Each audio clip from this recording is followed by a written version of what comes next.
I'm so confused. Vala wasn't played in map number 1. Oh, she's... They have pre-bans. They have pre-bans for this tournament. That's what it is. Right. They have pre-bans. There are... Right. Now I remember. Now I remember. There's community voted bans and stuff. I don't know what those are, though.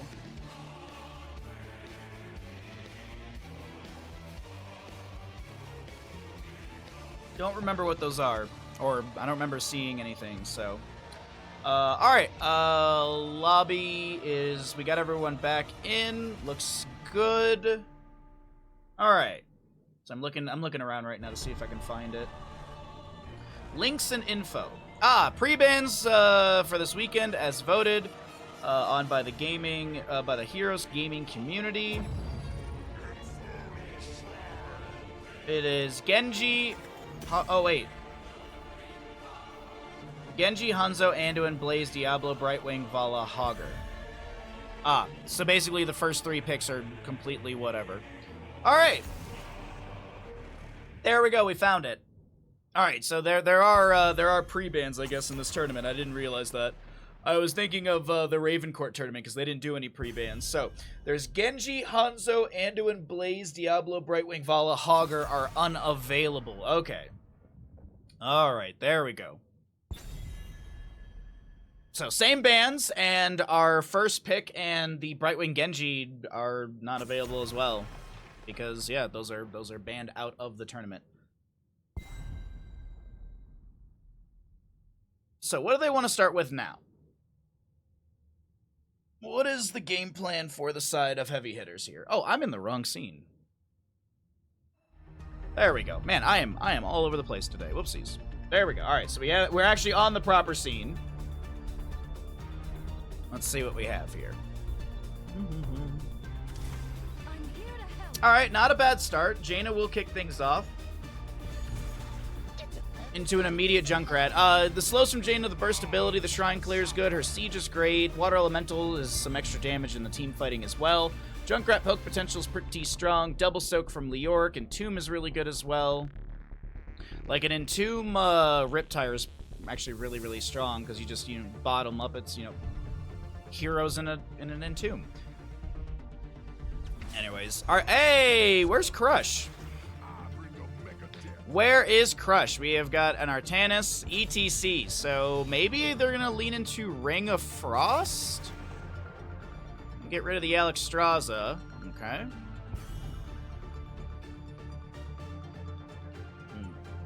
Artanis is probably gonna go... I don't think you go Protector of Ire here. I think this is Amateur Opponent at level 1. Amateur Opponent for just the faster clear on the shrine and stuff like that. Maybe you go Reactive Parry into Leoric. Man, that's a thought, but I don't think you want to go into Dings. I don't think you do. Scaling on it is just like you gotta get really you gotta get way up there really quickly to actually start seeing some value. Sergeant Hammer to be banned away. Don't disagree with that. Oh, I'm so happy. I'm so happy. I'm so happy. Oh, this is it. This is it. We don't have to cast any more today. This is it. This is the only best of 3 we're gonna do. This is the only best of 3 that we need to do. Beautiful. Cheers. Thank you. Thank you, Akatsuki. Thank you.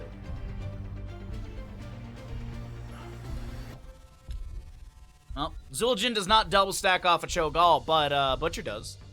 Unfortunately, they picked a Zul'jin.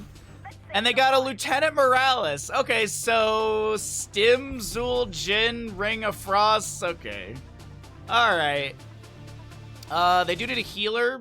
Probably go for the Ariel here. Yeah. Yeah, I'll take a Cho'Gall this early on in the day. Best part of waking up is Cho'Gall in your cup. Stupid.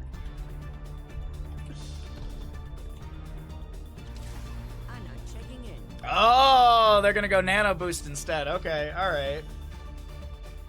I was here! What's up, Zig? Good to see you. Give me a second. Sorry about that. Still very early for me. I did not realize the game started at 7 a.m. I thought they started at 8 a.m. So, I kind of messed up this morning, but that's all right. All right, either way, we got a great draft from both these teams. Let's go ahead and get ourselves into the casting screen, and we will start our prediction. Once we load on in, once we get ourselves introduced with these players, or once we introduce the players to all of you. I don't know, man. I don't know, dude. But yeah, we will have some gambles. We actually have a lot of games today. There's like 1, 2, 3, 4 best of threes, I think. At least that we're gonna be doing. At least that. Yeah, I was like, you know what? It'll be perfect. We'll cast a crap load of games today. All right, on the right hand side, we have the members of Akatsuki. This is gonna be an Ultralisk, Junkrat, Banana on the Ana, Cure to play Leoric, and we have got a Makog on the Cho'Gall. It's Masquerade and Skog on Cho'Gall. The left-hand side of our map, we are looking at heavy hitters. 8 Monkey will be playing the Artanis. We have a Bone Slicer Zan on the Zul Jin. Pina Colada with a Jaina. Tez to play ETC, and K-Star will be on the Lieutenant Morales. Which prediction has begun? Let's go ahead and see what's going to happen here. There is a delay on stream, as a reminder. But the gamble has begun. If you would like to predict who wins map number 2 in front of Shrines. The eye goes out, the steel trap's out in the bush as well. Cho'Gall's Surging Fist is charged, and Zul'jin will be the target as he tries to immediately get some stackage off the Cho'Gall, popping the Amani Rage. And ETC will go down. First blood will be Barbecue. Okay. Junkrat is extra wound timers. We're going to see our Consume Vitality on Leoric. Reactive parry, as I mentioned. For Artanis, ETC will be picking up regeneration globes for... Oh my god, I'm blanking on the name. It is... Progrock, there we go. And also Jaina is going to have the Fingers of Frost level 1. Cho'Gall getting pushed around here. A little shove from Gall as well. 10k on the Cho'Gall team. I like it. There you go. Well, especially after having a 40-0 game, I can't blame you whatsoever. Also, we will be putting these up on YouTube. I'll add the spoiler-free time and stuff like that. I'll start editing these today. I'll actually edit them while I'm just playing D&D later. That'll work out perfectly. Surging Fist in. Cho'Gall trying to do their best to take down the CTC once again. Junkrat providing a lot of sustained damage as well. Lieutenant Morales will be split. The Auric Cure chasing in. A slow from the Skeletal Swing. They're going to look to drain the hope. The bomb doesn't get the explosion at the right moment, but Junkrat still finds enough concussive damage and will take down Lieutenant Morales. 2 kills early on to the side of Akatsuki.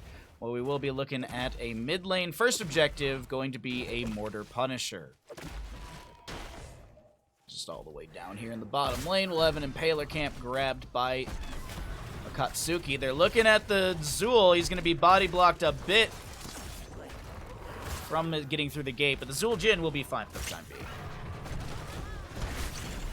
Continued poke into this bottom lane fort front gate. They're going to take down the vast majority of it. Concussion Mine does split the ETC.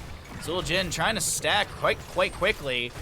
As I mentioned, he's a Bone Slicer Zul'jin level 1. Did not go into Reckless. He's already at 6 stacks, though, out of that 30. When he hits the 15 mark, he'll have the 1.1 range increase. For anyone wondering what the Bone Slicer value does, is Grievous Throw now pierces through all heroes hit and restores 15 mana per hit. Additionally, Grievous Throw marks is no longer removed by basic attacks. Probably see mostly a Grievous Throw build, I would expect, out of the Zul'jin. Get the armor reduction and such like that later on. What's up, John Knight? Welcome everyone in chat. Hope you're all doing well today. Appreciate you coming by the stream. Well, our Mortar Punisher Shrine is activated by Cure. He'll start working through this. Does have Neil Peasants level 4 for faster clear on this objective area, since you're going to be dealing additional damage to mercenaries and monsters. But it's 7 talents here just about to trickle through, and I don't know if Heavy Hitters wants to take this fight right now. Janice is just blade dashing back and forth. Oh no, that's a dead Jaina. They don't get the kill with the Concussion Mine. into the Zul Jin. Steel Trap build for our Junkrat here. We're actually going to be seeing a Double Trouble level 7. If Shadow Flame hits an enemy hero that is afflicted by Cho's Consuming Blaze, its cooldown is reduced by 0.5 seconds. After hitting 20 heroes, Shadow Flame cooldown is instead permanently reduced by 0.5 seconds. God dang, while we take a look at the talent, it's going to be a double kill, maybe a triple kill. K-Star is going to do their best to get out of here, applies the healing beam to the Jaina, but I do think Ape is out of here as well. Artanis does go down, the mid lane fort will fall, and the Punisher will work its way towards this keep front gate. Now, how much more can our red team go for? That's the real question. Jaina's trying to poke over the wall. She'll take a bit of damage as well. Concussion Mine splits the ETC. He's able to get back out. More runic bombs being thrown out, and the target goes into Zul. He's going to take a chunk of damage, but activates his regeneration.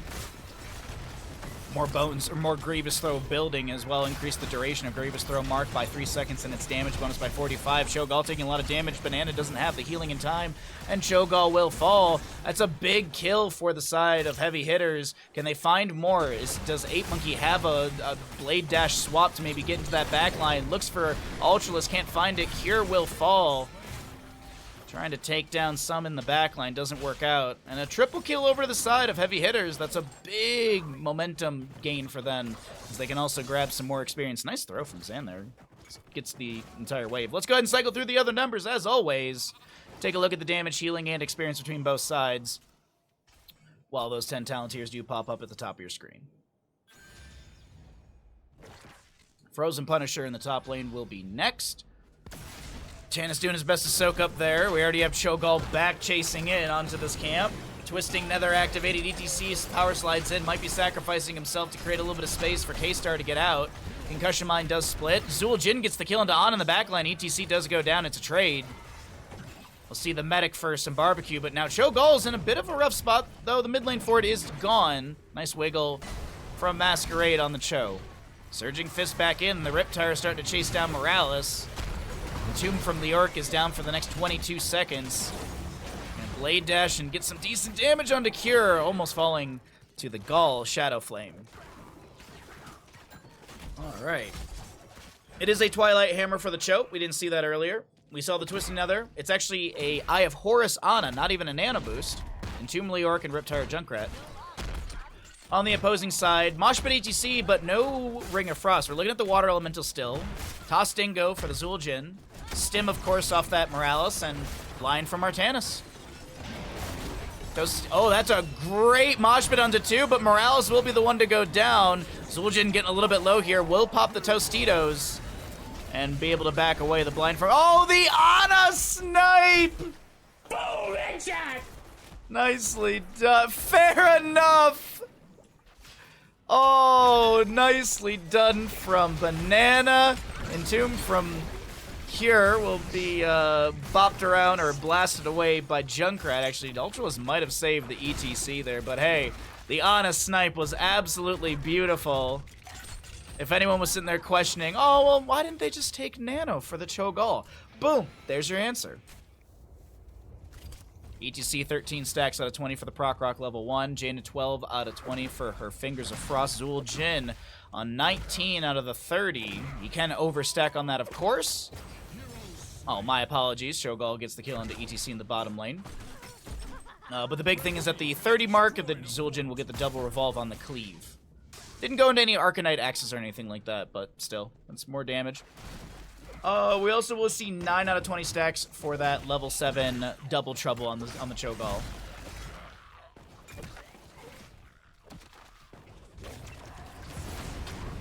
Oh, Twilight Hammer into the Zul Jin. He doesn't have Toss Dingo for the next 10 seconds. Ana Eye of Horus. Zul Jin actually is hit with the Nano. This feels so wasted. The best they can get is some autos into the minion wave. That is rough. Zul Jin drops down, the Nano is activated, no Tostitos to keep himself alive and step in for more aggression and stackage. ETC power slides in onto the Cho'Gall. He's still stuck in that blizzard from Jaina, and the Ana heals enough. Toss Dingo activated by Zul Jin. He still falls. No kill into Cure. Jaina will go down. Kier actually on his way mopping up this Morales. The help from Junkrat will solidify that kill. And speaking of solidified kills, Team kill is achieved by Akatsuki. They take down all 5 members on the left-hand side. They let the Punisher work on the tower, excuse me, work on the fort in mid. In top, God, lanes. And Cho'Gall auto-canceling. Fort goes down to the top. The Punisher's still at 82% HP. Zul'jin is the target of way too much damage. He will fall. Jaina does finish out her baseline for the ice block, but I don't think that really matters right now. Akatsuki might be playing for the end right now, 9.5 minutes in onto Infernal Shrines, map number 2 of this best of 3. Concussion Mine splits the Jaina and the ETC. Jaina on the wrong side of that split. She will go down. Cho'Gall surging fist in the mid lane key. Hey, nice mosh pit. Unfortunately, it's still going to be a dead ETC. Cho'Gall will not fall. The keep in top lane's gone down. It's 16 talent here. You got lead and orb and everything. Cho'Gall trying to just chase down the Morales and this Artanis. Nano Zul'jin, he gets the toss dingo, is immediately stunned out as well. Surging fist in. Ana was holding a shot of the Eye of Horus and gets the kill.